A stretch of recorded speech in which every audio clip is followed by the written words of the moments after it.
아멘. 할렐루야. 제가 처음에 이 성경 공부를 계획하면서 성경을 막 계속 찾게 하고 또 뭔가를 막 받아 적게 하고 그렇게 하려고 처음엔 구상을 했어요. 근데 이렇게 보니까 그렇게 되면 많은 걸 못 가르쳐요. 그래서 성경 말씀에 대한 어떤 갈급함이 여러분에게 있는 걸 보고 이번에 아주 폭포수처럼 쏟아붓자. 그래서 잘 알아듣든 짓지 못하든지 계속 말씀을 듣다 보면 우리 뇌가 그걸 잘 또 정리할 수 있어요. 모르긴 몰라도 여러분이 지금 오늘이 제 6강이거든요. 6강 이제 들어보면 더 깊어지고 더 넓어지고 이 공부라는 게 그래요. 교육이라는 것은요, 에듀카레라는 라틴어에서 왔는데 그 영어에서는 그걸 에듀케이션이라고 하죠. 우리는 교육이라고 하고요. 새로운 걸 이렇게 막 집어넣는 걸 사람들이 교육이라고 하는데 그건 교육이 아니에요. 교육은 사람이 태생적으로 또 태어나서 겪었던 그 모든 상황에서 알고 있고 또 생각하고 있고 또 자기가 통찰하고 있는 것을 끄집어내는 거예요. 그러니까 아우 저 너무 낯선데 너무 어려운데 그는 나에게 안 맞는 거예요. 근데 공부하면서 이거였구나. 이거였는데 아이고 이렇게 자꾸 발견하는 거죠. 그 발견하는 걸 여러분 잘 알죠? 유레카. 그래서 유레카 하는 거예요. 그러니까 지금 전혀 색다른 것을 여러분 공부하는 게 아니라 오랜 세월 신앙생활 하면서 여러분이 생각했던 거 혹은 또 배웠던 거 들었던 거 그게 하나씩 하나씩 여러분 속에 체계적으로 다져지는 거 그게 이 성경 공부를 하는 목적이에요. 전혀 새로운 거를 주입시키는 시간이 아닙니다. 오늘은 그 숲과 나무 보기라는 조금 뭐랄까요? 추상적인 것 같아도 되게 중요한 단어입니다. 숲이라고 하면 어떤 생각이 듭니까? 숲이라고 하면은 모든 게 다 있죠. 나물 캐러 다녀보시면 알겠죠. 별게 다 있잖아요. 그 나물 캐다가 어떤 분은 산삼도 발견하고요. 또 거기 개구리도 왔다 갔다 하고 어떤 데 뱀도 만나기도 하고. 우리나라 사람들은 뱀을 보면 피하기보다는 잡으려고 한다 그러대요. 그 뱀도 보고 또 여러 가지 그 숲에서는 다양한 일들을 경험하게 되고 또 옛날 한동안 그 숲속에 들어가서 산림욕 같은 거 하면 건강도 되게 좋고 또 산림욕 할 수 있는 공원도 지금 조성이 돼 있어서 둘레길을 따라서 쭉 이렇게 돌기도 하고 숲은 그러니까 다양한 걸 우리에게 공급을 해줘요. 하나님 말씀은 일종의 숲이라는 것이죠. 근데 숲 속에 하나하나 구성하고 있는 나무들. 오늘은 성경이라고 하는 그 숲과 성경이라고 하는 나무를 좀 들여다보려고 합니다. 오늘도 내용이 상당히 많으니까 제가 속도를 좀 낼 텐데요. 성경은요, 따로따로 떨어진, 여기 조각조각 난 게 있죠? 이게 따로따로 떨어진 파편적인 무슨 도덕교훈, 또 어떤 인물에 대한 위인전, 그런 게 아니에요. 성경은 직소 퍼즐이라고 하죠. 이런 거예요. 되게 어려운 퍼즐. 이런 조각난 퍼즐이 아닙니다. 창세기부터 완성된 요한계시록까지 성경은 하나님의 구원의 역사라는 한 가지의 아주 장대한 줄거리를 향해 살아 움직이는 유기체예요. 이 유기체라는 말 아시죠? 살아있는 거예요. 딱딱히 굳어있는 화석과 같은 게 아니라 계속 역동하고 움직이고 역사하는 움직이는 어떤 그 살아있는 존재가 유기체예요. 유기체.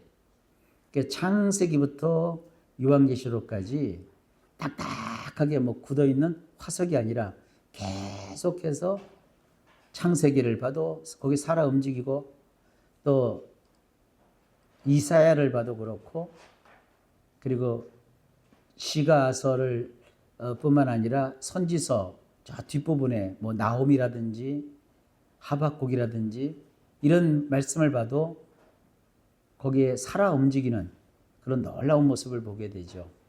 그리고 성경에서 제가 제일 좋아하는 게 복음서죠. 마태, 마가, 누가, 요한.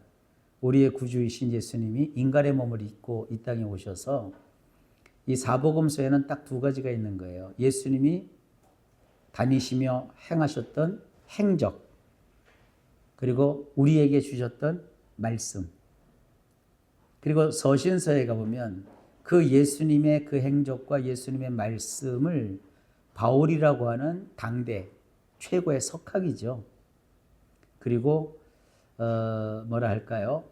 성령으로 충만한 그런 하나님의 사람이 그 여러 권의 책을 보통 12권, 13권, 14권 그것이 성경에 있는데 그 내용이 하나하나를 따지고 분석해 보면 예수님이 이 땅에 오셔서 하신 말씀, 또 예수님이 행하셨던 그 행동, 그런 걸 이해하고 해석하는데 아주 중요한 요소를 거기에 담고 있어요.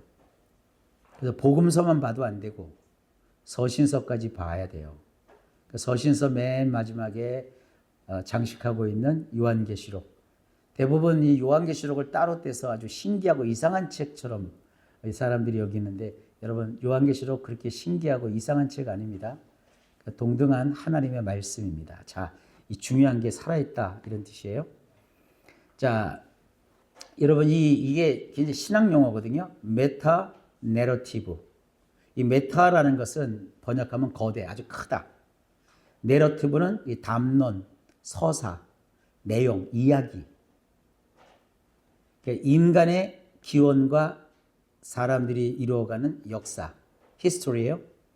그리고 세상의 궁극적인 목적 전체를 포괄하고 설명하는 거대한 이야기가 뭐라고요? 성경이라는 거예요. 그러니까 성경은 메타 내러티브예요. 거대 서사가 성경에 담겨 있어요. 작은 게 아니에요. 어떤 이상한 사람들은 내가 성경을 다 통달했다. 성경은 인간이 머릿속에 넣고 통달할 수 있는 책이 아니에요. 어마어마한 거예요. 큰 거대한 이야기예요. 그 안에 엄청난 일들이 있어요. 자, 경고합니다. 신앙의 파편화, 문맥을 외면한 암송. 암송이 나쁘다는 게 아니에요. 그냥 구절 하나만 뽑아가지고 그거 하는 거. 그래서 우리 교회는 앞에 강단에다가 성경 한 구절 딱 뽑아서 적어놓지 않죠. 나중에 교회가 우리 강대상, 우리 성전만한 이제 강대상이 되는 교회가 되면 그때는 진짜 유명한 화가, 예술가 동원해서 창세기부터 요한계시록까지 성경 전체 구절을 그때는 이제 성도들이 회의해가지고 한글로 할 건지 영어로 할 건지 아니면 구약은 히브리어로 신약은 헬라어로 깨알같이 아름답게 쫙 써서 강단을 장식할지 그 중에 하나만 뽑아가지고 이것만 무슨 구어처럼 하는 거 저는 그 절대 싫습니다.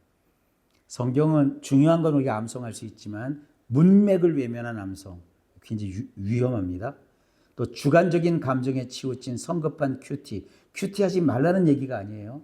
큐티는 굉장히 유익하고 좋습니다. 저도 큐티 일기는 안 써도 항상 하나님 말씀을 펼쳐놓고 그 말씀의 교훈을 뽑아서 설교할 때 쓰는 거 아니라 저 자신의 유익을 위해서 먼저 제가 은혜를 받아요. 그 주일날 백 목사님이 저한테 그래요. 목사님 설교를 언제 어떻게 준비하세요? 그래서 저는 최소한 주일 설교는 2달 전부터 준비합니다. 깜짝 놀라는 거예요. 어떻게 그렇게 해요? 그래야 됩니다. 그랬어요. 설교는 그때그때 닥쳐서 막 땜빵식으로 할 수 있는 게 아니에요. 미리 다 구상하고 기도하면서 1년에 몇 번은 이렇게 하고 몇 번은 하고 아마 제 설교 패턴을 여러분 읽어보시면 구약과 신약을 안배하고 때로는 교리 설교를 하고 생활 설교를 하고 최근에 들어서는 올해는 우리가 목표가 은혜와 사랑이잖아요. 그래서 시리즈로 지금 쭉 엮고 있어요.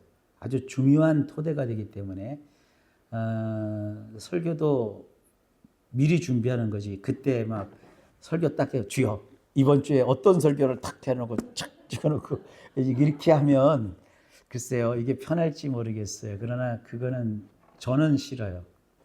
그래서 여러분 절대 성경은 우리가 감정으로 보시면 안 돼요. 이건 이제 암성이나 큐티는 좋은 거지만 거기에 치명적 한계가 있어요. 나무만 보고 숲을 잃는 거와 똑같아요. 이 파편만 보면 숲에 들어가서 나무만 보는 거예요. 아니 숲에 뭐 소나무만 있는 거 아니잖아요. 인간이 이렇게 조성해서 숲을 만들어도요. 별별 나무가 거기 다 자라요. 옛날에 저쪽에 강원도 쪽에 큰 불이 났었잖아요. 그거 복구가 되려면 50년도 넘는다고 했잖아요. 전문가들이. 지금 다 복구됐어요. 자연의 회복력이라는 것은요. 상상을 초월해요. 나무 하나 심어놓으면 그거 되는 게 아닙니다. 작물도 그렇잖아요. 작물 하나 심어놓으면 그것만 크나요? 옆에 그냥 맨날 뿌려도 제초제를 뿌려도 잡초는 왜 이렇게 잘 자라요? 이 세상에 말이죠. 다양한 거예요. 하나하나의 의미가 있는 거예요. 그러니까 성경을 보면 나무만 보고 암송이나 큐티는 나무만 보는 거예요. 근데 숲을 잃는 것과 같습니다. 자, 흔들리지 않는 세계관의 뼈대. 구약과 신약을 볼 때 거기는 완벽한 통일성이 있어요. 숲 전체를 조망할 때 요동치는 이데올로기. 이데올로기라는 말이 좀 어렵죠. 사상이라고 하거든요. 전에는 북한 공산당들을 이데올로기라고 표현한 줄 알았는데 이데올로기는 그런 뜻이 아니에요. 이데올로기는 굉장히 좋은 단어예요. 철학적이고. 사람마다 자기만의 생각이 있어요. 자기만의 사상이 있어요. 그걸 이데올로기라고 하는 거예요. 근데 이 세상에 이데올로기가 그때그때 따라 막 요동을 쳐요. 네, 그런 데서도 성경을 통해서 세계관을 정립해 놓고 있으면 요동치지 않고 굳건해질 수 있다. 자, 그렇다면 바른 성경 읽기가 뭔가? 조각난 성경을 내 삶에 끼워 맞추는 게 아니에요. 거대하고 완성된 진리의 그림 속에 이게 나예요. 나의 작고 유한한 삶을 겸손히 가져다 놓는 거룩한 과정이에요. 성경에서 국물만 빼먹는 게 아니라 성경이라는 이 어마어마한 거대한 아까 메타 내러티브 그 이야기 속으로 나의 삶을 집어넣는 거예요.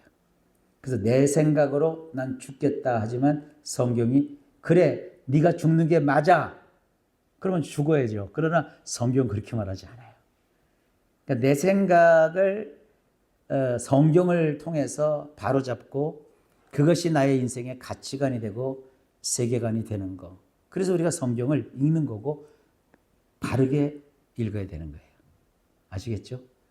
막 성경 암송 구절 딱 해놓고 이거 외워라. 전에 제가 서울에 어떤 전도사 시절에 출판사 있을 때죠.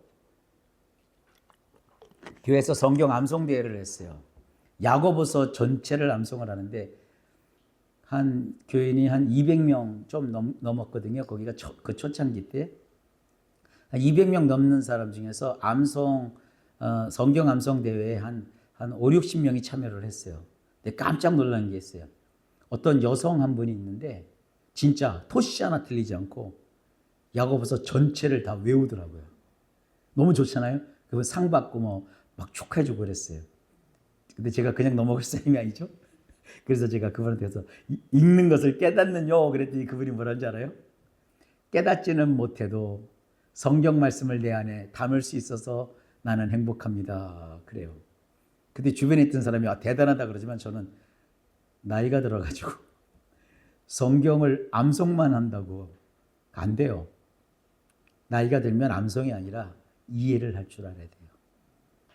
그러나 성장기의 아이들 있잖아요. 이제 여기 이제 나중에 젊은 친구들도 아기 낳고 그러면 어렸을 때 암송을 많이 시키셔야 돼요. 이제 교회가 좀 빨리 탄탄하게 돼서 어완화도 빨리 했으면 좋고 그래요. 근데 이렇게 왜냐면 어완화가 참 좋은 게 성경 암송을 참 많이 시켜요.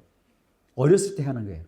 그러니까 최소한 성경 암송은 제가 볼 때는 중학생 때까지. 중학생 때까지는 성경을 많이 암송을 시켜야 돼. 그러면 두뇌가 개발이 되고 되게 뇌가 탄탄해져요. 그렇지만 고등학교, 그래서 철학을, 우리 때는 철학과 윤리를 고등학교 때 배웠잖아요. 국민윤리하고 철학. 꼭 학교마다 철학 가르치는 국민윤리 선생들은 되게 약간 맛이 간 분들 되게 많았어요.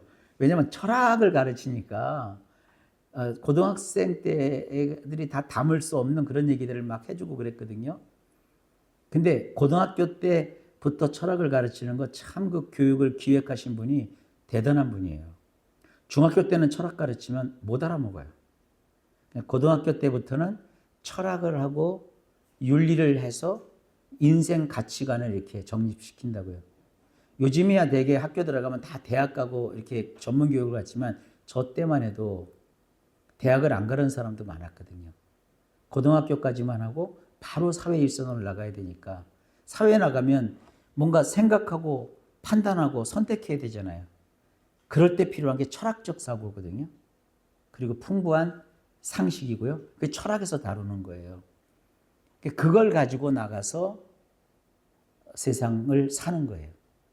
열심히 외운 수학 공식 생활 속에 어떻게 도움이 되나요? 연구원이 돼가지고 뭐 벡터라든지 뭐 미분, 적분 이런 거 되지. 여러분 그 학교 다닐 때 수학을 제법 많이 했어도 어떻게 그제가 졸업하고 나서 살면서 미분, 적분이 도움이 되든가요? 제 여동생이 수학과 나왔어요, 대학을. 근데 일상을 보면 수학과는 전혀 상관없이 살아요. 그러니까 이게 수학은 학구적인 거, 학술적인 거예요. 성경도 마찬가지예요. 암송만 해갖고 그게 힘이 된다고요? 암송은 힘이 되는 게 아니에요. 그냥 그 부분을 기억하게 되고 알게 되는 거죠. 어떤 분은 이렇게 하죠. 암송하면 그 말씀이 힘이 돼서 나를 막 이끌어간다. 그 말씀이 무슨 뜻인지 모르는데 나를 어떻게 이끌어가요? 그 단어가 나를 이끌어갈까요? 그래서 바른 성경을 반드시 바른 성경 읽기를 해야 돼요. 같은 구절을 봐도. 지난주에 우리가 공부할 때 그랬잖아요. 우리 정통 성경 해석 보면 흔히 알고 있는 성경 구절이지만 문맥을 통해서 역사적으로 보니까 또 유추를 보니까 같은 말씀인 것 같아도 엄청난 뜻들이 막 담겨 있잖아요. 그래서 성경은 늘 평생 살피고 연구하고 듣기도 하며 생각하니 그 다음 참 이치시로다. 누가 책을 이치라는 말로 써도 괜찮아요. 인생에 이치가 닿아야 돼요. 그러니까 이 성경도 읽으면서 이치가 닿아야 돼요. 자, 이 정도 강조했으면 이제 다 될 거예요. 자, 이제 1대지로 들어갑시다. 성경을 읽는 두 가지 시선과 사막 드라마. 성경 전체는 신구약을 먹는 단 하나의 밧줄이 있다고 보는 거예요. 성경은 1500년의 시간에 걸쳐서 기록됐고 성경을 기록한 기록자들은 40여 명이 돼요. 한 46명 정도 돼요. 그리고 66권의 책이 있어요. 이 모든 다양성이 예수 그리스도를 통한 인류 구원이라는 단 하나의 퍼즐로 모순이 없이 완성이 됩니다. 이걸 뭐라고 하냐면 좀 어려운 말이죠. 보이나요? 언약신약이라고 합니다. Covenant Theology라고 해서 언약신약이라고 하는데 구속사가 드라마의 무대라면 언약은 대본이다. 좀 어렵죠?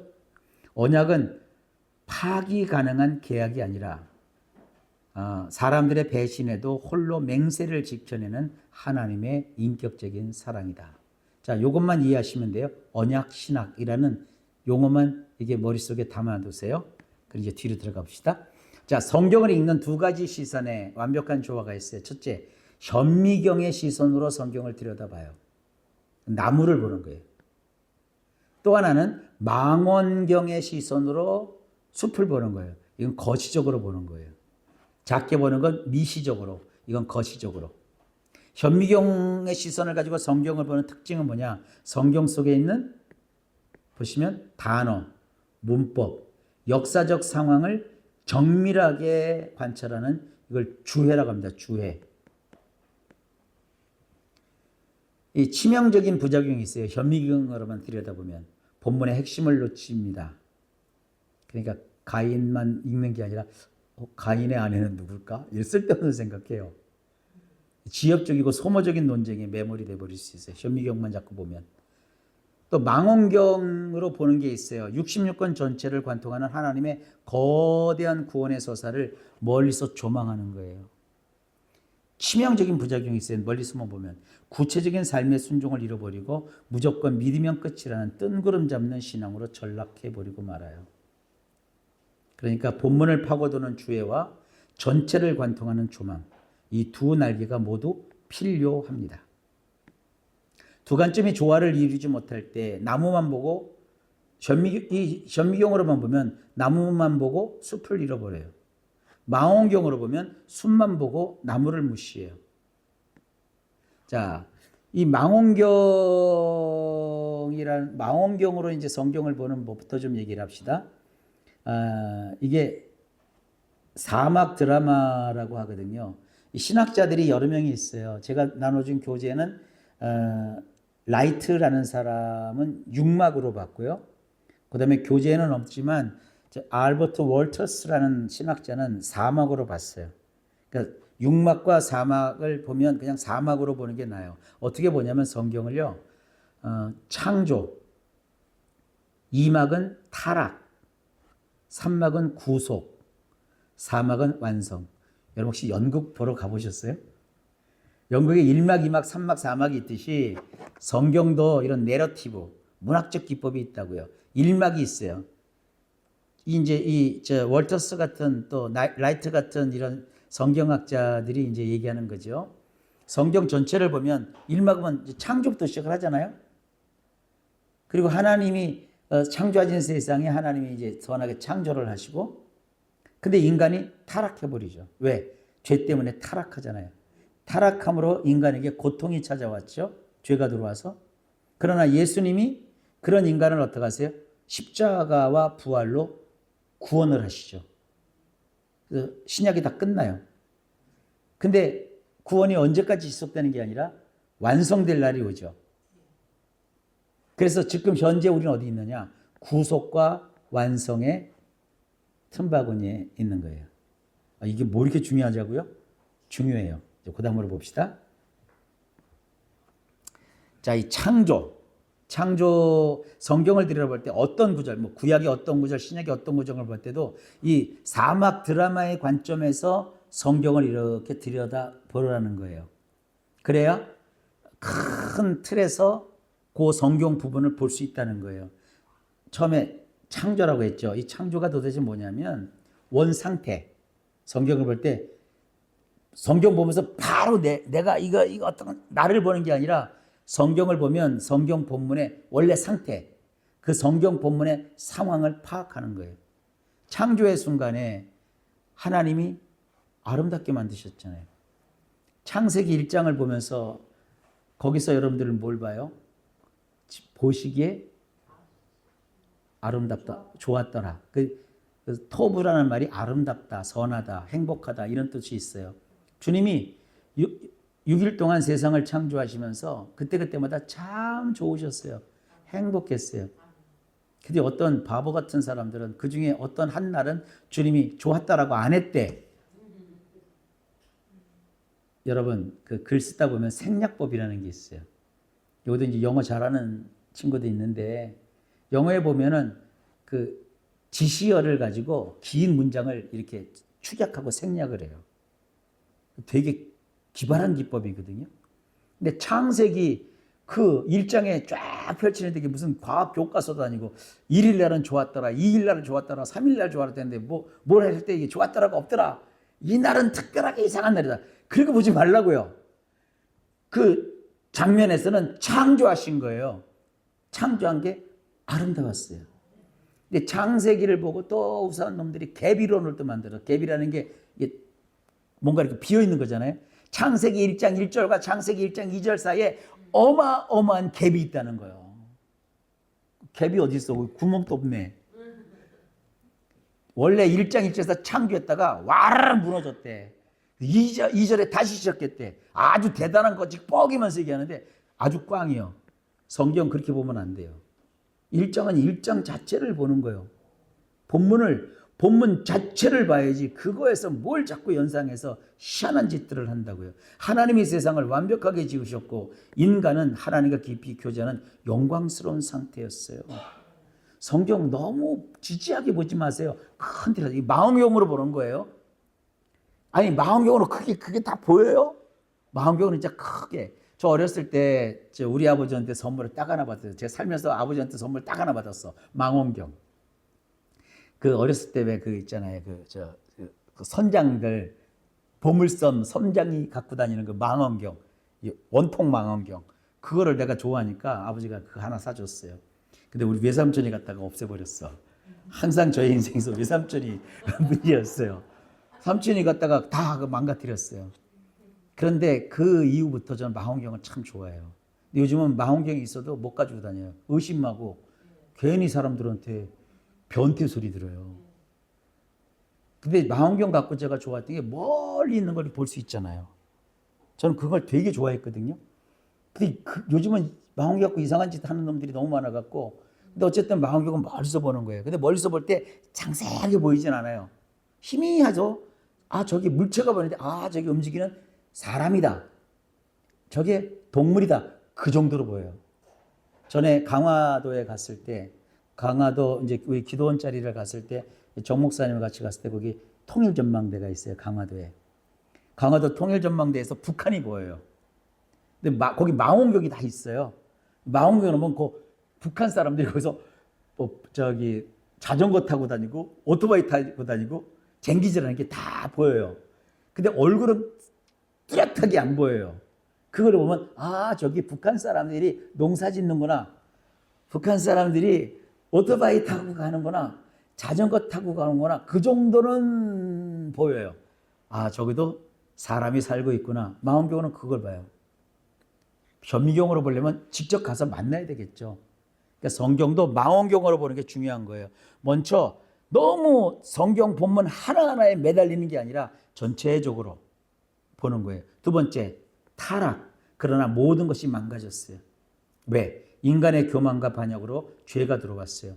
창조 세계가 깨지고 고통과 죽음이 지배하는 비극이 찾아왔어요. 그러니까 성경에서 이 타락의 장면을 보고 세 번째, 그렇지만 구속이라고 하는 것은 값주고 사셨다는 거거든요. 하나님이 직접 뛰어들어서 인간을 건져내셨어요. 망가진 세상을 하나님은 포기하지 않으셨어요.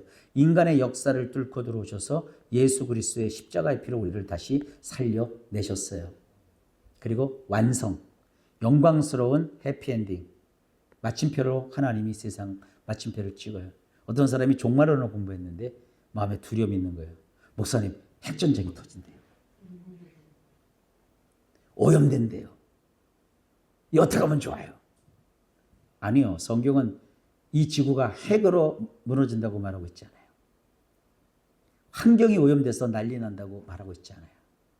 어떤 사람은 그러더라고요. 지구에 하도 석유를 많이 써서 석유가 고갈됐대요. 고갈된대요. 수조통인 줄 알아요? 지금 어떤 과학자들은 석유가 계속 생성이 된대요, 또. 그러니까 이거 인간이 뭐 땅속을 아는 것도 아니고 지구 뭐 깊이까지 들어가 보지도 않았잖아요. 얼마나 지구가 넓고 큰데. 하나님은 성경을 통해서 역사의 주관자이신 하나님이 끝내야 끝나는 거예요. 그러니까 여러분 짧은 지식 가지고 무슨 자기가 인간 역사의 진행을 다 아는 것처럼 호들갑 떨면서 공포를 조장하고 그거 안 돼요. 저기 우리 교회에서는 그렇게 안 했지만 지난번에 백신 맞을 때 이웃 교회나 다른 교회, 기독교에서 난리 났던 거 알죠? 이 백신 맞으면 짐승의 표를 받는 거라고. 근데 그거 믿는 사람 엄청 많았어요. 허망한 짓이죠. 마스크는 쓰면은 그 마귀에게 눌리는 거라고 하고. 아니요. 제가 근거구절을 우리 성도님은 다 알려드렸잖아요. 그러니까 자연스럽게 마스크 쓰고 비말 조심해야 되고 그러니까 합리적으로 해야 돼요. 이게 코로나로 세상이 망하지 않습니다. 지금 코로나 감기 정도도 아니잖아요. 지난번에 겨울 지나면서 독감 엄청 심했죠. 그 독감이 코로나를 이겼어요. 코로나는요 아무것도 아니었어. 근데 실제로 원래 처음이 문제거든요. 처음 코로나 확진됐을 때 제 친구가 목사님인데 그 친구는 요양원에서 이제 그 봉사하고 섬기는 친구인데 사역하는 친구인데 그 친구가 걸렸어요. 요양원에서. 저기 포항인가 울산인가 하여간 그 밑에 사람인데 그 인근에 그 중증 환자를 이렇게 격리해야 될 그 격리 통이 있잖아요. 그게 있는 병원이 없었어요. 그래서 119에 실어갖고 거기서 이렇게 건너가지고 전주 예수병원까지 갔어요. 그게 텔레비에도 나왔어요. 처음이라. 근데 그 친구가 3개월 만에 깨어났어요. 죽을 지경까지 갔죠, 코로나. 그리고 뉴욕 어마어마하게 죽었죠. 그때 막 죽을 때 그때 저기 유리 신랑이 거기 이제 의사 거기로 갔잖아요. 그래서 우리 기도 엄청 했어요. 가정에서. 죽으러 가는 줄 알고. 근데 뭐 지금 뭐 콜롬비아 대학에서 의대 교수 잘 하고 있고 신장 전문의로 아주 이름을 날리고 있잖아요. 그때 이제 저기 시덕이죠. 그 친구가 저한테 얘기하는 거예요. 제가 물어봤죠. 너 의사잖아. 그러면 이 백신을 어떻게 생각하느냐. 그 얘기를 하는 거예요. 그 말이 너무 좋았어요. 목사님, 제가 그 백신에 대한 논문을 여러 편 읽었습니다. 근데 이 코로나에 가장 최선으로 대처할 수 있는 방법은 지금 현재로선 백신밖에 없습니다. 백신이 부작용이 있을지 몰라도 백신 안 맞고 죽는 것보다 낫습니다. 그때 소문에는 뉴욕에서 그 사람이 막 너무 많이 죽어가지고 화장할 수가 없을 정도로 그렇게 많이 그때 죽었대잖아요. 무서운 건 맞아요. 근데 어느 순간 코로나는 인간을 해할 수 없는 그런 것이 돼버렸잖아요. 그리고 요즘 에이즈 환자 없죠. 그 왜 그러냐면 에이즈는 이제 약으로 다 고쳐요. 우리 어렸을 때만 해도 에이즈 그러면 다 죽는다고 했잖아요. 그러니까 이 세상에는요 끊임없이 하나님께서 함께해 주셔서 인간을 해피엔딩으로 역사를 마무리할 수 있도록 이끌어 가신다고요. 그러니까 너무 절망 속에 갇혀 계시지 마세요. 아셨죠? 자, 나무를 보는 이제 현미경, 숲을 보는 망원경, 이게 다 필요해요. 본문을 이제 살필 때는 현미경으로 봐야 되죠. 사막 드라마를 좋아하는 망원경을 또 가지고 있어야 되죠. 성경의 모든 사건은 비로소 그래서 입체적으로 살아나는 거예요.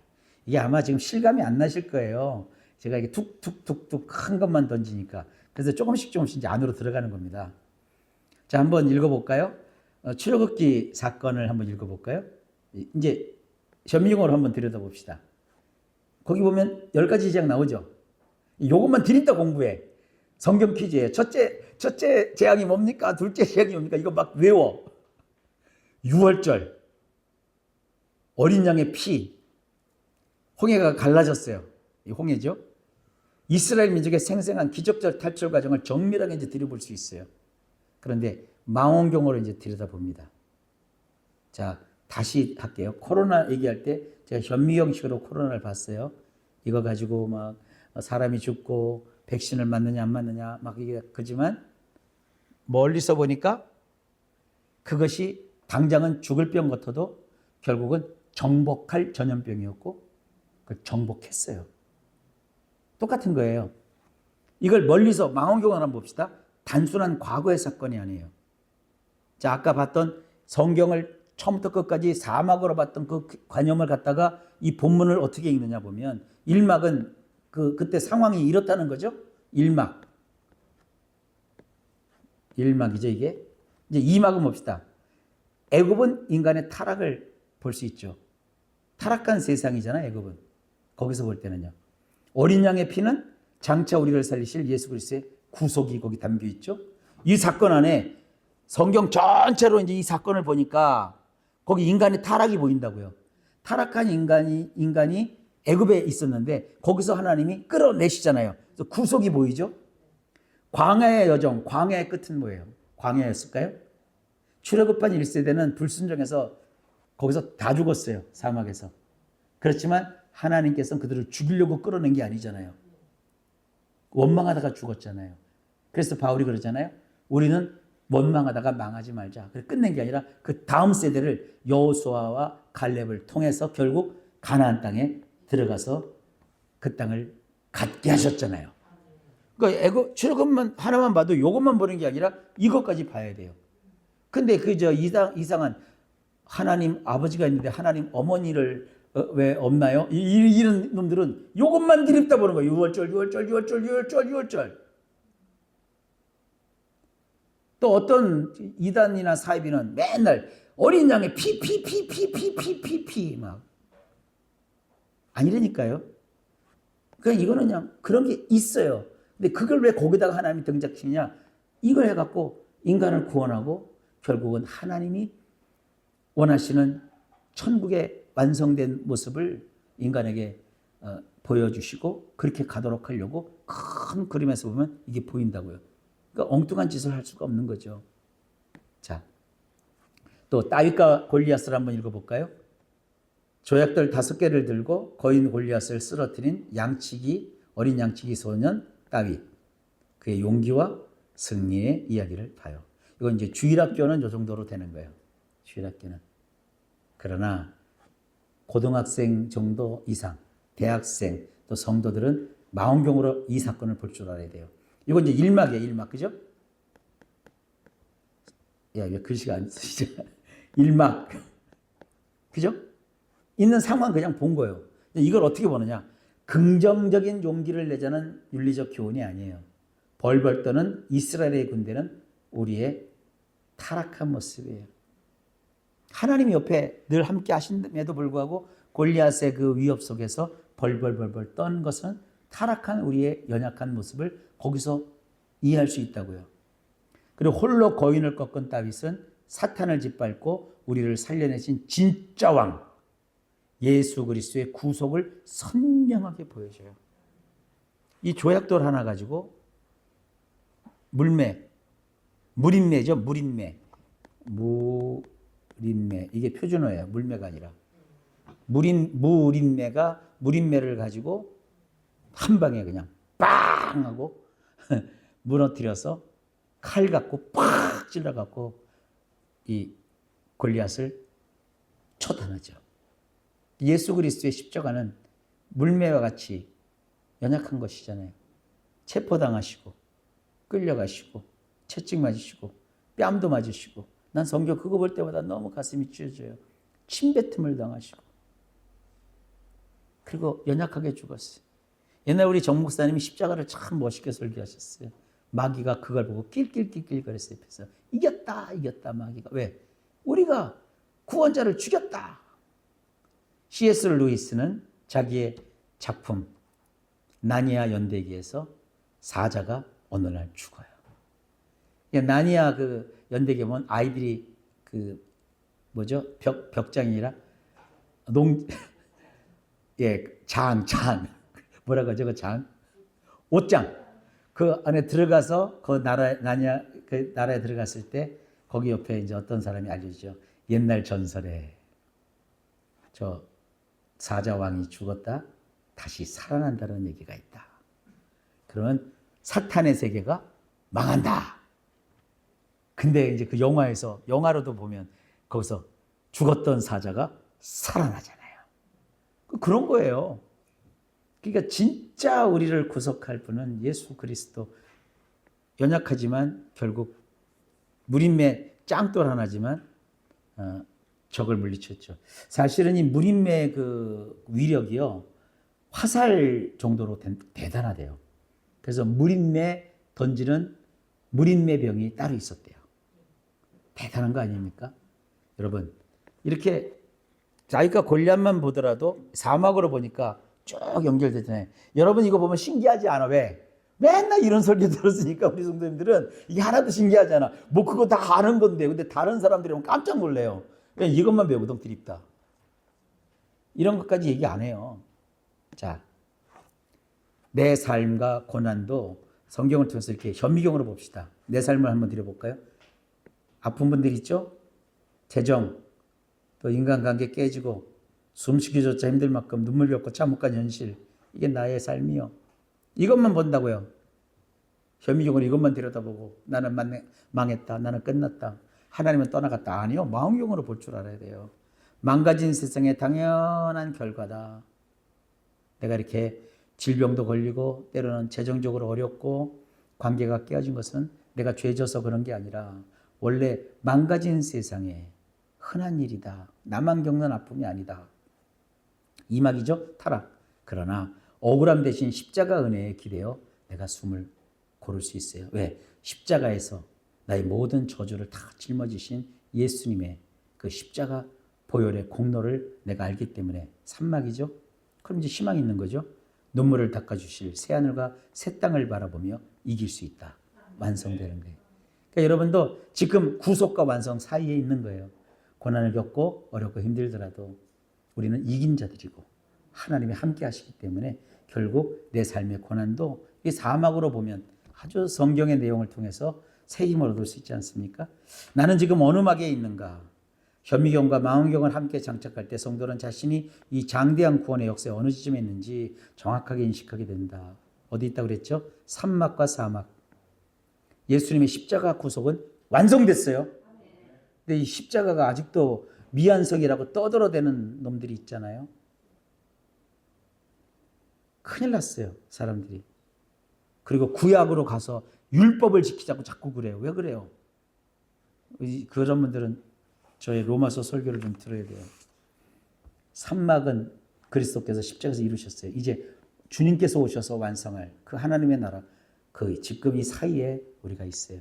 언제 주님 오실는지 아는 이가 없어요. 뭐 역사의 시계 지금 12시 10분 전이라고 자꾸 까불고 5분 전이라고 까부는데 그런 거 없어요. 주님이 끝내야 되는 거예요. 주님이 어느 정도 시간 개념이 있는 줄 아세요? 1년이 아니 하루가 몇 년? 1000년 같고 1000년이 하루 같은 분이세요. 우리는 주님 오실 날이 멀지만 1000년 같지만 주님은 주님의 시간은 하루예요. 우리는 시간의 개념에 얽매여 있지만 하나님은 시간의 초월에 계신 분이에요. 언제 주님이 오실지 몰라요. 그래서 늘 등불을 준비하는 그런 성도가 돼야 합니다. 우리는 십자가로 구속이 성취된 시대를 살고 있어요. 동시에 모든 고통이 끝나는 완성을 간절히 기다립니다. 우리는 이미 구원받았어요. 근데 주님이 아직 안 오셨어요. 요 사이에 우리가 있는 거예요.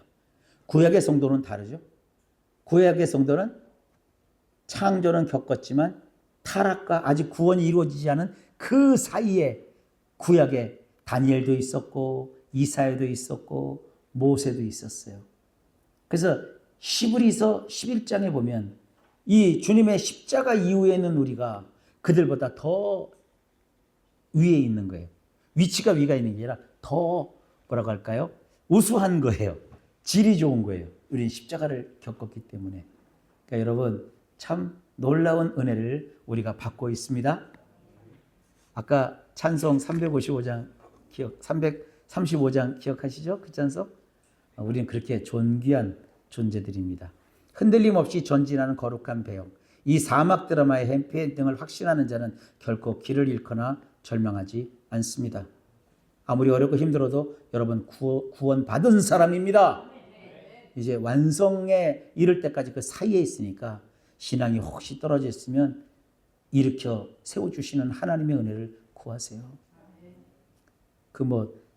그런 찬송 괜히 있는 거 아닙니다. 돌아와 돌아와 길을 잃은 자요.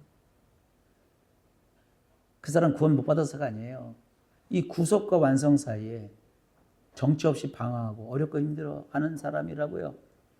그 타락의 구덩이에 빠진 게 아니라 이미 십자가의 구속을 우리가 경험했잖아요. 근데 취소가 안 된다고요. 그에게 필요한 것은 회복이에요. 회복이 어렵지 않아요. 돌아오는 거예요, 하나님께로. 주님께 두 손 드는 거예요. 전부여 의지 없어서. 그러니까 찬송을 아무렇게나 만든 게 아니에요. 나는 그 찬송이 부흥회 때마다 늘 좋아요. 멀리 멀리 갔더니 기쁘고 좋았더라가 아니요. 멀리 멀리 갔더니 슬프고 또 외로워 정처 없이 다니니. 참 고달프죠. 그래도 그런 영혼이 혹시 여러분 주변에 있다면 위에서 끊임없이 하나님께 기도하시길 바랍니다.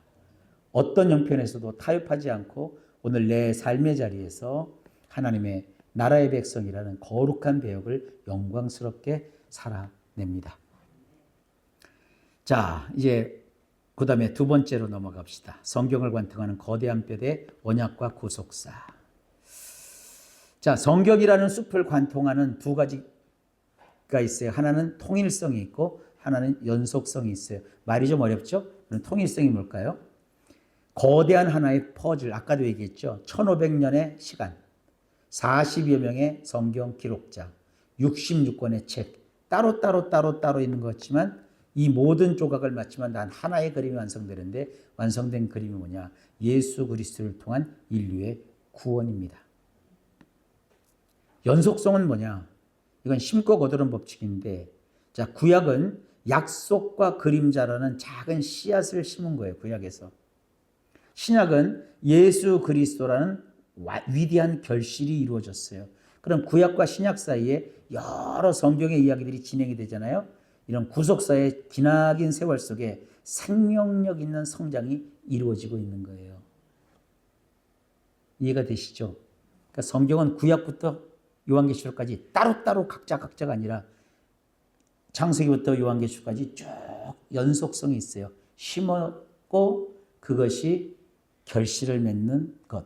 심었는데 갑자기 열매부터 나지 않잖아요. 싹이 나고 줄기가 나고 잎이 나고 가지를 치고 풍성해지고 꽃을 피우고 나서야 열매를 맺듯이 성경 전체에 구약부터 신약까지는 이런 과정이 있어요. 이걸 좀 어려운 말로 점진적 계시라고도 해요. 그러니까 성경은 어느 하나만 딱 뽑아갖고 이것이 최고다. 절대 아닌 거예요. 쭉 와요. 자, 볼까요? 신구약을 묶는 거대한 밧줄이 있는데 그게 뭐냐? 언약입니다. 언약. 언약은 계약이라는 말과 좀 달라요. 영어를 좀 쓸 텐데 언약은 covenant라고 합니다. 계약은 contract라고 해요. 계약은 갑과 을이 맺잖아요. 조건이 안 맞으면 파기가 돼요. 그럼 비즈니스 용어예요. 그러나 언약은 그렇지 않아요. 언약은 생명을 걸고 맺는 인격적인 사랑의 맹세예요. 언약의 준수의 책임은 인간에게 있지 않아요. 하나님에게 있어요. 되게 중요한 얘기입니다. 성경은 파편들의 모험이 아니에요. 언약 관계라는 단일한 뼈대 위에서 전개가 됩니다. 언약은 인간이 파기할 수 없어요. 하나님만이 이루세요. 인간이 연약해도 이루어져요. 이 언약인 것이 되게 중요한 거예요. 하나님 우리하고 계약을 맺으신 거 아니에요. 언약을 맺으신 거예요. 이 용어를 잘 아셔야 돼요. 성경을 지탱하는 두 가지 양면성, 구속사가 있고 언약신학이 있는데 지금 다 어려운 낱말을 제가 열거하고 있어요. 그냥 들어서 익숙해지시면 돼요. 이 둘이 완벽하게 결합할 때 한치의 오차도 없는 장엄한 구원의 드라마가 완성이 됩니다. 자, 완벽한 목적지를 향해 흐르는 구속사가 뭐냐? 구속사는 일종의 성경 전체에 흐르는 거대한 물줄기예요. 여러분 혹시 동남아 가보셨나요? 제가 동남아를 좀 다시 한번 가보고 싶은데 우리 조 목사님 허락을 안 해주시고 동남아 가보면은요 이 메콩강이 흘러요. 메콩이 매가 사실은 강이라는 뜻이거든요. 그러니까 메콩강은 저도 말이 틀린 게 메콩이야. 메콩강이 흐르는데 중국에서부터 이 인도차이나 반도를 해갖고 쫙 흐르는데 라오스를 쫙 지내요. 긴 물줄기가. 그리고 이렇게 해서 저 밑에 가서는 저기 그 베트남 이렇게 쭉까지 쫙 있는데 이 어마어마한 긴 강이 쫙 흐르는데 거기에 온갖 물고기들이 살아요. 물론 민물이지만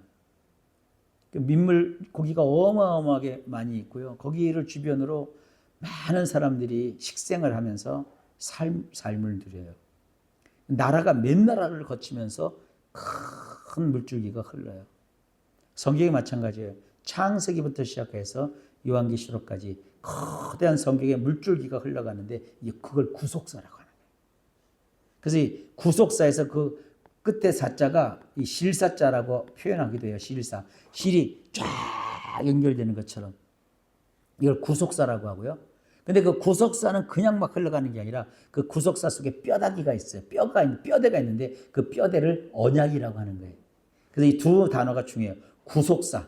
거대한 인간의 역사를 위해, 구원을 위해서 흐르는 거대한 물줄기가 있어요. 성경 안에. 또 하나는 그 물줄기 안에 그냥 막 흐르는 게 아니라 언약이라는 든든한 뼈대가 있어요. 시대를 관통하여 결코 변하지 않는 하나님의 확고한 뜻이에요.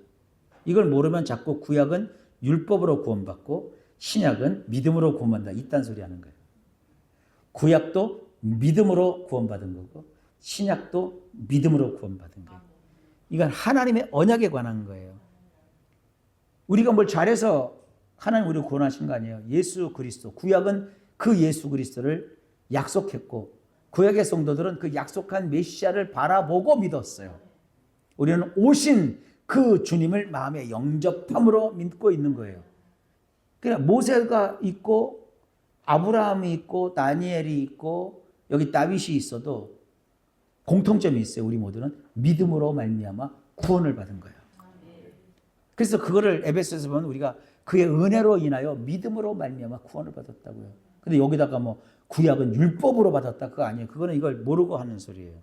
전체적으로 구원의 큰 물줄기가 있는데 어느 시대 누구를 보더라도 하나님이 맺으신 언약은 다 동일하고 뼈대기니까 뼈대가 없으면 물줄기는 무너져 버리고요. 그다음에 물줄기가 없으면 언약은 아니 뼈대가 없으면 물줄기는 무너지고 물줄기가 없으면 언약은 공허한 하나의 서류 조각에 지나지 않아요. 그래서 항상 구원의 인간을 구원하시는 거대한 물줄기를 성경에서 봐야 돼요. 그리고 그 인간에 대해서 하나님이 긍휼과 측은함으로 믿음으로 은혜를 베푸셔서 구원하시는 하나님의 모습을 성경을 통해서 읽어낼 줄 알아야 돼요. 언약적 구속사를 증명하는 세 가지 결정적인 장면, 아브라함의 언약과 다윗 언약과 새 언약을 통해서 한번 살펴봅시다. 이 구절을 좀 잠깐 보세요. 아브라함의 언약은 창세기에 나와요. 구약이죠. 근데 아브라함의 언약에 대해서 갈라디아에서 딱 얘기하고 있어요. 사무엘하에는 다윗의 언약이 나와요. 근데 마태복음에 그 언약이 이루어져요. 예레미야에 새 언약이 나와요. 그것이 누가복음에 와서 그것이 이렇다고 딱 얘기가 나와요. 이게 그러니까 언약적 구속사가 구약과 신약을 이렇게 쫙 관통하고 있는 것을 성경에서 잠깐 확인해 봅시다. 아브라함의 언약을 좀 볼까요? 창세기 22장 18절에 보면 하나님이 말씀합니다. 네 씨로 말미암아 천하 만민이 복을 받으리라. 근데 갈라디아서 3장 13절에 보니까 오직 한 사람을 가리켜 내 자손 씨라고 했으니 그가 그리스도시라. 이스라엘은 완벽한 씨앗을 세상에 보내기 위한 거룩한 통로였어요. 근데 우리 이걸 안 보고 자꾸 아브라함만 보잖아. 요거는 못 봐. 아브라함 복. 이 복은 누구를 믿어야 받아요? 그리스도를 믿어야. 그러니까 씨로 말미암아 천하 만민이 복을 받는다 했어요. 아브라함처럼 살아야 복을 받는 게 아니라 아브라함의 후손으로 온 그 씨로 말미암아 아브라함 때 이미 천하 만민이 복을 받는다. 주님이 그렇게 딱 언약을 맺으셨어요. 그 언약이 뼈대예요. 그 언약이 이루어지기 위해서 구약의 수천 년의 세월과 수많은 사람과 수없이 엄청난 사건들을 계속 진행시키시면서 결국 예수 그리스도가 오셔서 십자가를 지심으로 아브라함에게 얘기했던 그 씨가 예수님이다 라고 딱 성경이 말하고 있잖아요. 그러니까 그 사이에 있는 수많은 인물과 사건들은 예수님 빼놓으면 다 시체요. 이 흐름이 되게 중요한 겁니다. 자, 다윗의 언약을 좀 볼까요? 사무엘하 7장 16절에 보면 다윗에게 네 왕위가 영원히 견고하리라. 다윗의 왕조가 견고해요? 바벨론에 다 무너져 갔잖아요. 근데 마태복음 1장에 보면 만왕의 왕 예수 그리스도의 하나님 나라로 완벽하게 성취되었어요. 이 마태복음은 왕의 복음이잖아요. 유대인들을 대상으로 복음서를 쓴 것이 마태복음이라고 알려져 있잖아요. 그래서 이 왕이신 예수님을 마태복음에서 계속 증언하잖아요. 거기다 마태복음 제일 먼저 뭐라고 나와요? 아브라함과 다윗의 자손 예수 그리스도 딱 나오잖아요. 그러니까 인간 왕들의 철저한 타락과 이스라엘의 멸망이 그 사이에 있었어요. 그러니까 인간 왕은 끝이요. 인간들의 왕의 실패는 도리어 누가 필요한 거예요? 진짜 왕이 필요하다. 진짜 왕이 오셨어요. 예수 그리스도이십니다. 예수님 당시에 헤롯 왕은 진짜 왕이 아니었죠. 애기들을 다 죽였잖아요. 나쁜 놈. 로마 황제는 세상을 정복했지만 빌라도가 올린 보고가 있잖아요. 빌라도의 보고서는 그 진짜 역사적인 책이에요. 역사적인 문서로 고증이 됐어요. 그 빌라도의 그 보고서라는 것이 옛날에 조그만 책자로 해서 막 팔리기도 했거든요. 그 내용을 함축하면 그래요.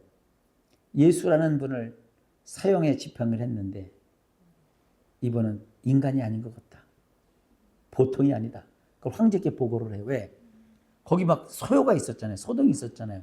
그래서 그 보고를 해야 되는데 그 빌라도의 보고서에 보면 예수 그리스도는 실존 인물이고 예수께서 진짜 고난을 겪으셨고 십자가에서 죽으신 것이 확실하게 문서로 확인이 되는 그런 놀라운 공문서였거든요. 여러분, 예수님 이 땅에 그냥 꿈처럼 왔다가 안개처럼 사라지신 분이 아닙니다. 오셔서 이루셨는데 뭘 이루셨죠? 왕이 되신 거예요. 오늘도 예수님은 우리의 영원한 왕이십니다. 이 왕을 우리는 예배 때마다 만나잖아요. 자, 새 언약과 최후의 만찬. 예레미야 31장 33절에 보면 이제 이스라엘이 지금 망하기 직전이거든요. 깨어진 율법, 나의 법을 그들의 마음속에 기록하리라. 율법이 이제 다 망가졌어요. 이스라엘이 율법을 어겼어요. 그래서 하나님은 결국 어떻게 해요? 이스라엘을 바벨론의 포로로 내줘버리시잖아요. 그러면서 이 율법이 이제 아니다. 너희들 율법을 줬더니 율법 갖고 이제 결국은 망했지 않느냐. 저주받고 끝났지 않느냐. 이제는 그렇게 안 하겠다. 나의 법을 이제는 율법 조각판에 새기는 것이 아니라 그들의 마음에 기록할 것이다. 누가복음 22장 20절에 주님이 성찬식을 하면서 이 자는 내 뭐로 세우는? 피로 세우는 새 언약이다. 짐승의 피가 아닌 왕 자신의 피로 단번에 언약을 완성하셨어요. 예수님이 잔을 딱 주셨어요. 그 성찬의 잔을 받는 우리 속에는 말씀이 기록되어 있잖아요. 저는요, 우리 교회 성찬식이 보통 일반 교회에서 막 형식교환한 성찬, 난 그러려면 아예 그런 성찬이 왜 필요한가 싶어요. 근데 저는 우리 교회 성찬은 정말 그 온 성경의 말씀을 다 담아서 하는 거예요. 계속 제가 성찬 때 강조하는 게 뭐예요? 주님의 먹는 떡과 마시는 잔은 주님과 우리 사이에 언약이 우리 속에 있다는 거예요. 내가 계속 강조하는 거 아시죠? 떡을 먹으면 그 떡이 내 속에 들어듯이 말씀이 내 속에 있다. 이 피를 마시는 건 언약의 피다. 그러니까 나는 내 속에 말씀이 있고 그 말씀대로 살아가는 그 거룩한 예수님의 언약의 피가, 언약이 내 속에 있다. 새 언약이 있다. 그래서 나는 새 사람이다. 그래서 이 떡을 먹고 이 잔을 마시는 자마다 정말 하나님이 주신 생명을 가진 놀라운 사람이다. 그래서 매달 첩조회하고 그리고 한 달을 그런 주님이 주시는 언약을 품고 마음에 기록된 하나님의 말씀을 순종하며 그래서 살아가도록 한다 하는 걸 계속 우리 성도님들이 예배를 통해서 깨닫게 하도록 제가 강조하고 또 말씀드리고 그러는 거거든요. 결코 끊어지지 않는 구속사의 숨막히는 연속성, 아브라함의 씨앗이 다윗의 혈통을 타고 영원한 왕으로 오셨고 십자가에서 자신의 피를 쏟으심으로 마침내 천하 만민을 구원해 내셨어요. 어거스틴이라는 분, 우리 아들이 다니엘이 나한테 전화가 좀 왔는데 제가 이 사람 이름을 잘못 제가 얘기했어요. 어거스틴이 한 얘기인데 내가 마르틴 루터가 했던 얘기라고 했는데 어거스틴이 이렇게 했어요. 구약은 감추어 있는 신약이고 신약은 열린 구약이다. 이해가 되시나요? 구약은 신약이 거기에 감춰져 있어요. 신약은 완전히 확 열린 구약이 있어요. 거꾸로 뒤집으면 구약을 모르면 신약을 안 보이고 신약을 모르면 구약을 이해할 수가 없어요. 그러니까 우리는 구약과 신약이 다 소중한 거예요. 구약은 오실 메시아를 향해 겹겹이 감추어진 약속의 그림자예요. 신약은 그 언약이 십자가에서 어떻게 성취되었는지 선명하게 보여주는 실체입니다. 율법과 복음은 결코 충돌하지 않습니다. 수천 년의 역사를 뚫고 기어코 약속을 성취해내시는 하나님의 집요하고도 신실한 구원의 사랑입니다. 자, 그 다음에 3대지로 넘어갑니다. 바른 모형론. 성경은 거대한 하나의 유기체라고 아까 말씀드렸죠. 구약의 수많은 역사적 인물, 사건, 제도는 뜬금없는 기록이 아닙니다. 다 이유가 있어요. 심지어 그 왜 역대기 보면 막 이름이 짝짝짝짝짝짝짝짝짝 나오죠. 그래서 여러분 성경 읽을 때가 다 넘어가죠. 뭐 이 발음도 잘 안 되고 막. 근데 제가 설교할 때마다 가끔씩 그 이름을 막 이렇게 풀어서 얘기하면 깜짝 놀라잖아요. 이게 이렇게 풀리는 거였어? 이게 이런 조직도였어? 그게 다 필요해서 거기다 있는 거지. 그 아무나 거기다가 집어넣은 거 아니에요. 이 모든 것은 신약의 예수 그리스도를 미리 보여주기 위해 정교하게 설계된 예표이다. 모형론은 이걸 모형론이라고 해요. 타이폴로지라고 하는데 이 정교한 설계도를 추적하는 정통신학의 뼈대다. 이 모형론이라고 그냥 용어만 여러분 귀 담아 두세요. 두 가지 성경 해석법의 충돌, 영해라는 게 있어요. 이걸 알레고리라고 합니다. 또 하나는 타이폴로지라고 해서 모형론이 있거든요. 이 영해는 뭐냐면 구약의 역사적 사실성을 무시해요. 해석자의 주관적 상상력에 의존해요. 단어마다 억지스러운 영적 의미를 부여해요. 이단들이 이 짓을 잘해요. 사이비가 이걸 이용해 먹어요. 모형론, 영해가 잘못됐다는 건 아니에요. 영해에 이런 위험이 있다는 거예요. 모형론은 뭐냐? 사건의 실제 역사성을 온전히 존중해요. 하나님의 거대한 구속사적인 맥락에서 성경을 해석해요. 그리스도의 십자가 사역을 철저히 논증해요. 그러니까 우리는 성경을 볼 때 영의 알레고리로 보는 게 아니라 타이폴로지, 예수 그리스도의 모습을 이 사건은 어떤 식으로 가지고 있는가, 담고 있는가, 그걸 살피는 게 이게 모형론이에요. 자, 이게 이해하기 위해서 설명으로 들어갑시다. 영해가 빠지는 치명적인 함정, 구약의 엄연한 역사적 사실성을 모두 무시해버려요. 단어마다 억지스러운 영적 의미를 부여해요. 성경적 근거가 전혀 없는 사사로운 소설이에요. 이런 식으로 성경을 하면 기막히게 풀었다 이런 소리예요. 기발하다 그게 아니에요. 유튜브를 좀 하면서 조회수 올리려고 막 그래요. 아닙니다. 자, 바른 모형론의 핵심이 뭐냐? 구약 사건의 실제 역사성을 온전히 존중하고 그 역사적 사건과 인물이 장차 오실 그리스도의 십자가 사역을 어떻게 미리 예표하는지 성경 전체의 맥락에서 논중한다. 이 중요한 단어가 다 들어있어요. 보세요, 여러분. 맥락 들어있죠.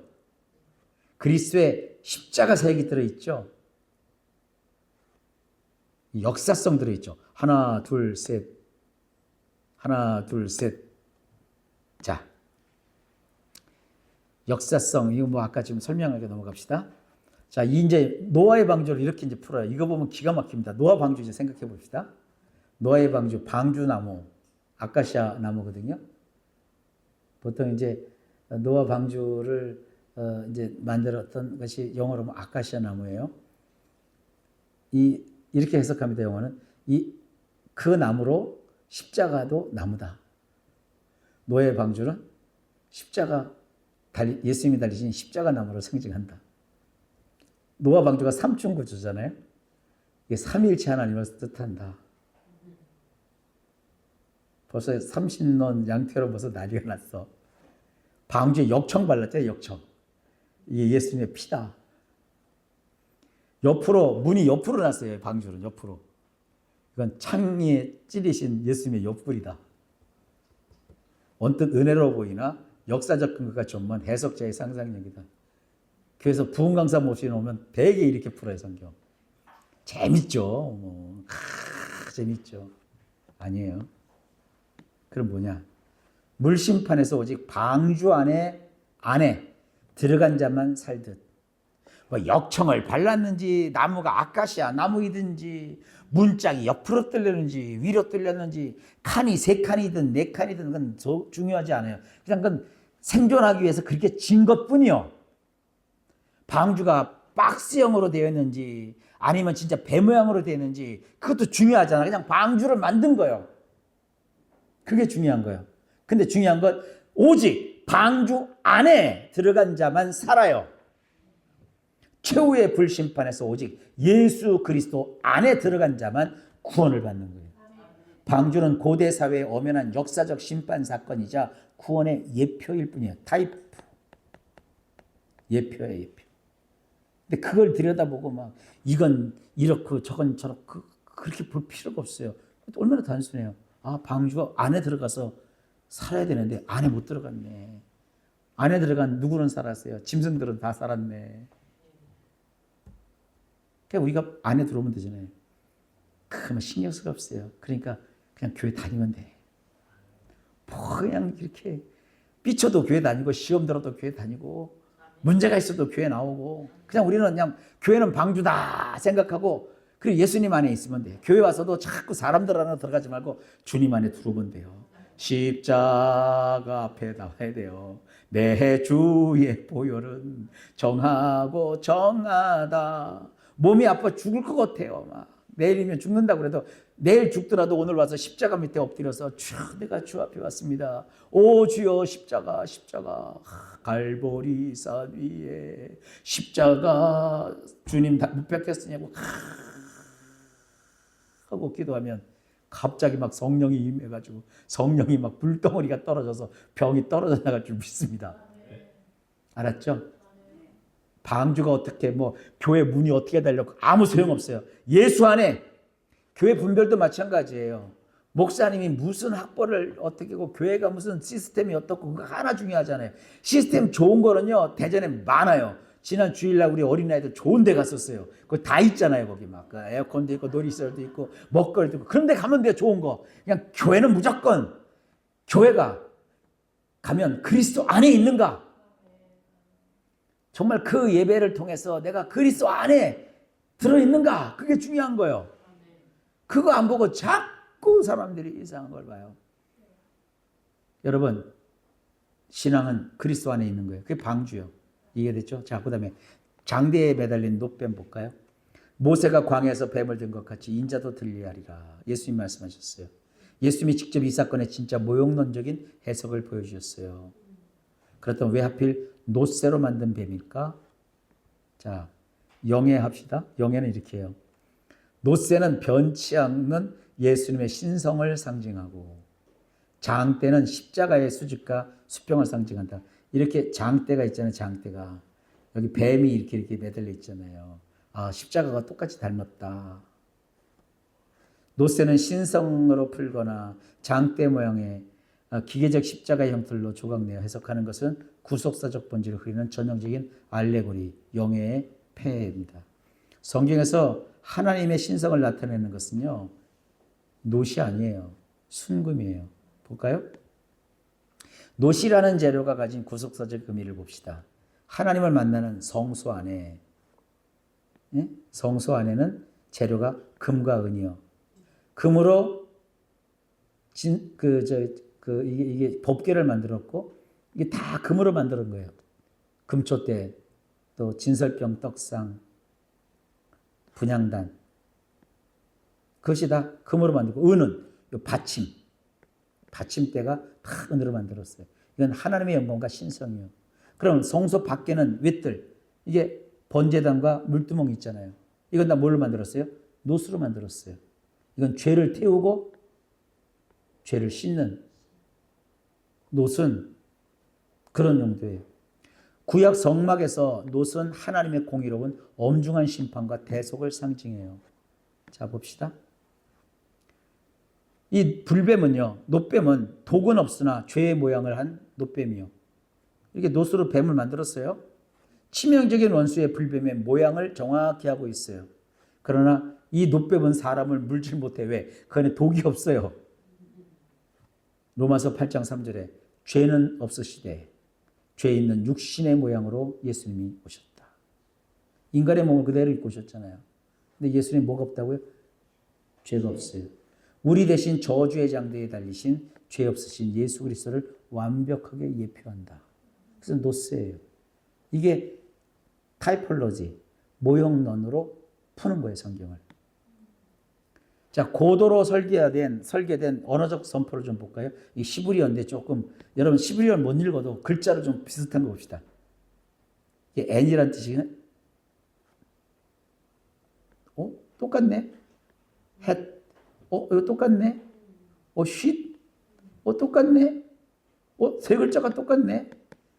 이건 트라고 이제 나중에 명사형으로 이렇게 할 때 트 붙인 거예요. 이건 빼고. 요거 나카시는 뭐냐? 뱀이에요, 뱀. 그다음에 네코셰트라고 하는데 그것은 노스예요. 뱀은 죄의 실체고 노스는 아까 말했죠, 심판이에요. 어원이 일치하는 두 단어가 결합해서 노스라는 단어가 된 거예요. 죄의 실체가 이 심판, 노스라는 심판을 받아 무력화가 되었다는 사실을 시청각적으로 선포한 십자가 복음. 그 노세가 담고 있는 거예요. 이 십자가 복음을 갖다가 히스기야 왕 때까지 노세를 보관해서 사람들이 거기다가 제물을 바치고 우상을 숭배했잖아요. 히스기야가 그 말을 듣고 가서 그냥 가루로 내버리잖아요. 이거를. 노뱀과 십자가의 완벽한 통일성. 자, 구약은 육신의 생명. 불뱀에 물려 육신이 죽어갔어요. 근데 하나님이 그걸 어떻게 해요? 장대에 달린 노뱀을 쳐다보게 하시잖아요. 그러니까 죽을 자가 생명을 얻었어요. 자, 이제 신약으로 가봅시다. 죄의 도구로 죽을 수밖에 없는 인류. 우린 불뱀에 안 물렸지만 죄의 삭은 사망이잖아요. 예수 안 믿으면 영원한 죽음밖에 없어요. 지옥밖에. 근데 십자가에서 내 죄를 대신 뒤집어 쓰신 예수님이 십자가 발랐는데 우리가 십자가를 믿음으로 바라보잖아요. 십자가, 누구든지 예수를 믿으면 누구든지 주의 이름을 부르는 자는 구원을 얻으리라. 바른 모형론은 파편적인 상상이 아니라 성경 전체의 제사 제도와 십자가 복음의 통일성 안에서 완성돼요. 영해를 안 해도 건전하게 성경 전체를 가지고 노세라는 거 하나도 이렇게 풀리잖아요. 지금 맛배기로 보여드리는 거예요. 자, 또 하나 봅시다. 구약의 글자들 사이에서 살아 숨쉬는 우리 그리스도. 구약에도 그리스도가 어떻게 있는가 봅시다. 사세기 13장에 보면 삼손의 아버지 마노아가 나오죠. 천사가 나타나서 아들을 네가 낳을 거다 하고 예고를 해요. 그러니까 마노아가 그분에게 이름을 물어요. 누구십니까? 그러니까 신비로운 대답을 남깁니다. 어찌하여 내 이름을 묻느냐? 내 이름은 원더풀, 기묘자라 하니라. 사사기 13장 18절이야. 기묘자의 이름이 기묘자. 인간의 이성을 뛰어넘는 이름이에요. 기묘자를 이 시브리어로 펠리라고 하거든요. 펠리. 인간의 이성으로는 도무지 이해할 수 없다는 기묘자라는 것은 놀랍고 신비로운 분이라는 뜻이에요. 깜짝 놀랄 사람이라는 거. 이름이 깜짝 놀라다요. 깜짝 놀라다. 깜짝 놀라키는 사람. 아주 신비로운 분이에요. 자기가 이름이 기묘자래요. 제단의 불꽃 가운데로 진짜 승천을 해버려. 제사를 지내니까 사람이 무슨 무협제도 여기 안 나오는데 신선 마냥하고 구름을 연기 타고 하늘로 싹 올라가. 여호와의 사자니까. 근데 이게 누굴까요? 수백 년의 관통. 자, 사사기하고 이사야가 나오는데 이게 몇 년 차이 나냐? 이게 한 400~500년 차이가 나요. 400~500년이면은요.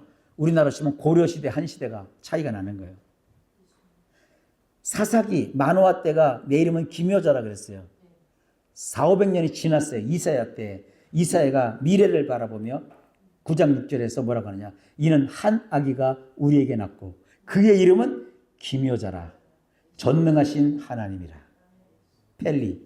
제단의 불꽃 가운데로 승천한 그 사자는 구약시대에 미리 나타나 구속사를 이끄셨던 성자 하나님, 곧 예수 그리스도이세요.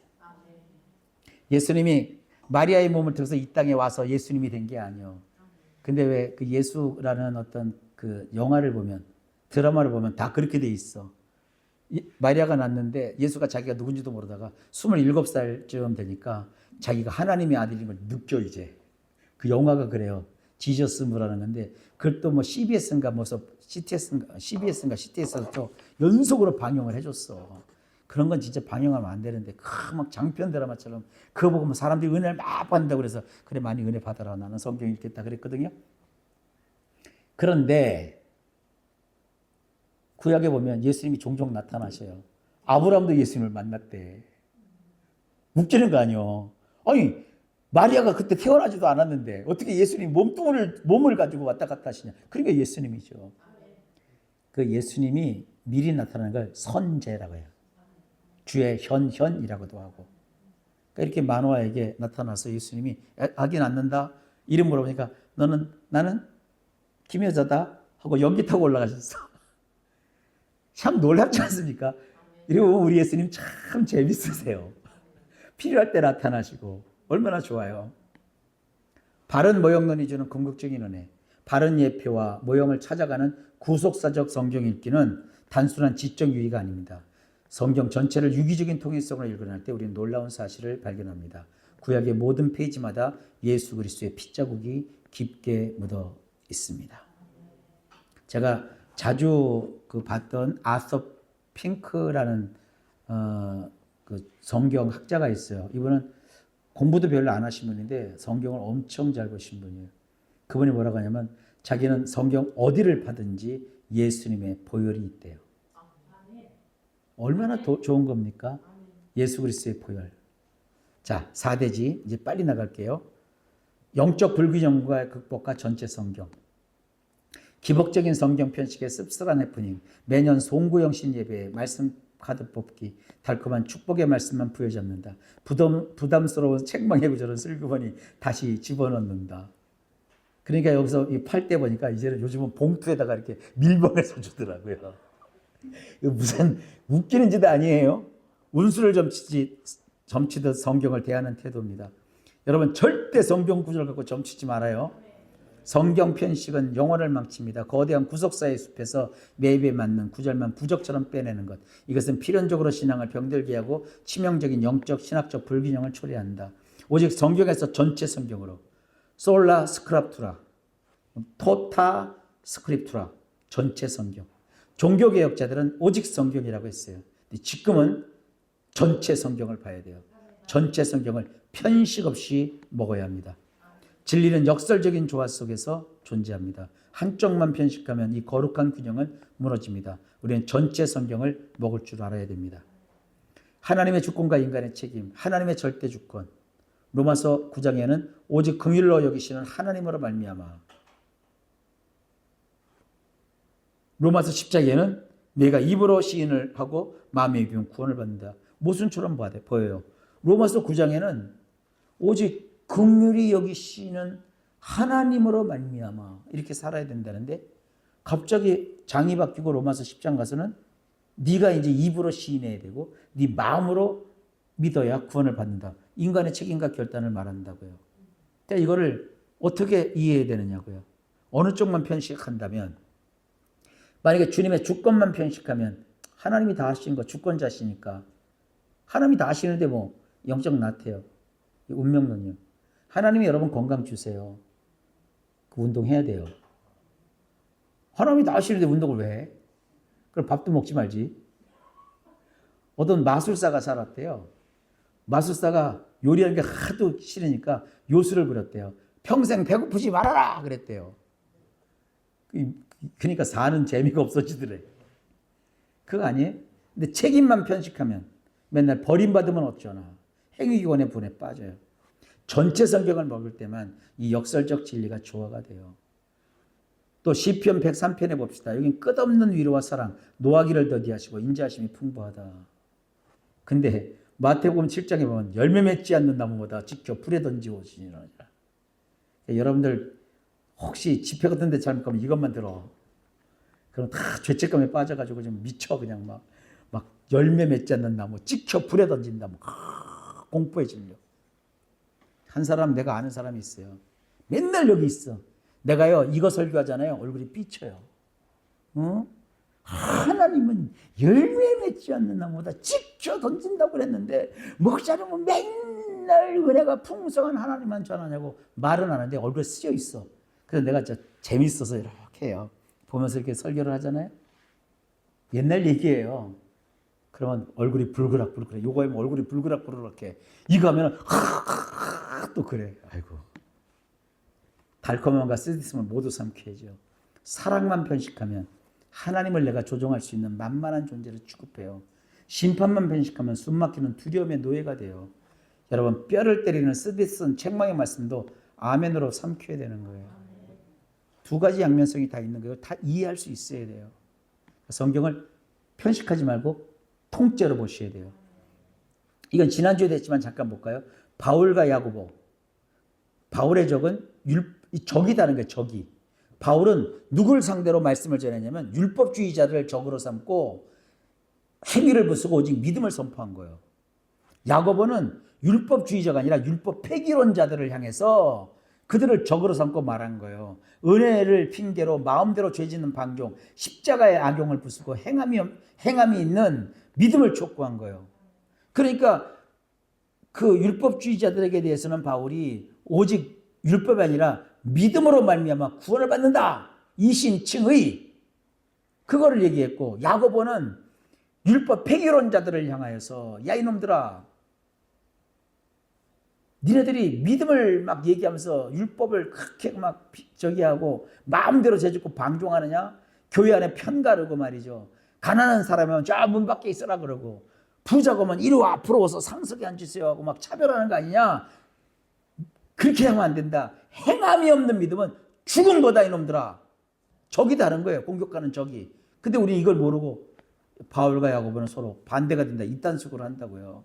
아니에요. 마르틴 루터는 중세 공로주의, 행위구원과 전투를 벌인 거고 칼빈은 제네바, 이 사람은요 제네바를 다스렸던 통치자이기도 했어요. 집권자였다고 권세를 가진 정치력을 가진 사람이기도 했어요. 칼빈은 제네바 성대에 거룩한 질서를 확립하기 위해서 장 칼빈이 노력했는데 이 둘 다 십계명을 되게 중요시 여겼어요. 근데 마르틴 루터는 십계명을 죄를 깨닫게 하는 무서운 거울로서의 그 십계명을 강조했고요. 이 칼빈은 이 십계명을 뭐라고 하냐면 성도의 삶을 이끄는 나침반으로 십계명을 강조했어요. 관점은 일치해요. 어떤 관점이 일치하느냐? 마르틴 루터는 늘 바울의 관점이에요. 은혜를 세우는 일에 열심을 했고 칼빈은 야고보의 관점에서 산 믿음을 요구한 거예요. 두 개가 다 조화가 되는 거예요. 그러니까 여러분이 만약에 맨날 죄 짓고 살고 방종하고 살고 그리고 어떻게 갈 바를 알지 못할 정도로 헤매면 십계명 하나만 놓고도 보면서 아 내가 십계명대로 살지 않으니까 정말 내가 죄를 졌구나. 내가 십계명으로 보면서 내 자신을 돌아보는 거고 또 정말 예수를 잘 믿고 거룩하고 경건한 삶을 살고자 하면 십계명이 또 그에게는 삶을 이끄는 나침반이 되는 거예요. 그러니까 여러분들 바울도 필요하고 야고보도 필요한 거예요. 하나님의 자비와 은혜도 필요하고 하나님의 심판과 또 우리를 향한 그 행위에 대해서 하나님께서 이렇게 우리를 향해서 말씀하신다는 것도 알아야 되는 거예요. 그래서 늘 자비와 은혜 속에 살면서도 행동은 조심하고 사는 거예요. 그래서 제가 은혜를 강조하면 아멘 그러면 되고요. 무서운 불심판을 얘기하면 오 주여 그러면 되는 거예요. 한번 해볼까요? 은혜 심판 너무 세 오지요 해야죠. 그게 다 필요한 거예요. 아셨죠? 그게 우리 인간의 모습이에요. 자 전체 성경이 완성하는 구원론 바울과 루터만 고집하면 방종의 늪에 빠지고 야고보와 칼빈만 오면 율법에 갇힙니다. 오직 은혜로 구원받은 성도는 율법의 나침반을 따라 반드시 거룩한 열매를 맺습니다. 편식을 멈추고 온전한 식탁으로 멋있죠? 식탁? 내가 듣고 싶은 말씀만 찾는 영적 편식을 멈추십시오. 내 자아를 찢어놓는 책망 앞에서도 도망치지 마십시오. 창세기부터 요한계시록까지 성경 전체가 나를 수술하도록 온전히 내어 드리십시오. 자, 영양실조와 비만에서 벗어나십시오. 문제죠? 영적 영양실조도 문제고 빼짝 마르는 거고 너무 살찌는 것도 안 좋은 거죠. 전체 성경을 먹을 때 우리의 강건한 영적 거인으로 성장하게 될 것입니다. 자, 이제 5대지 마지막입니다. 기독교 세계관 형성인데 이건 뭐 그렇게 많은 얘기를 할 건 없어요. 기독교 세계관, 세상을 해석하는 강력한 영적 안경, 기독교 세계관이 내면에 장착되어야 돼요. 지금은 다원주의 세상이에요. 다원주의라는 것은 절대 진리를 부정하는 포스트 모더니즘이고 종교 다원주의가 지금 팽배합니다. 성경은 사적인 위안일 뿐 공적 문제에 간섭하지 말라. 목사님, 그냥 교회에서 설교만 하세요. 내 삶에는 타치하지 마세요. 이런 게 다원주의 영향이에요. 성경의 권위를 개인의 취향으로 축소하려는 거대한 영적 위협이에요.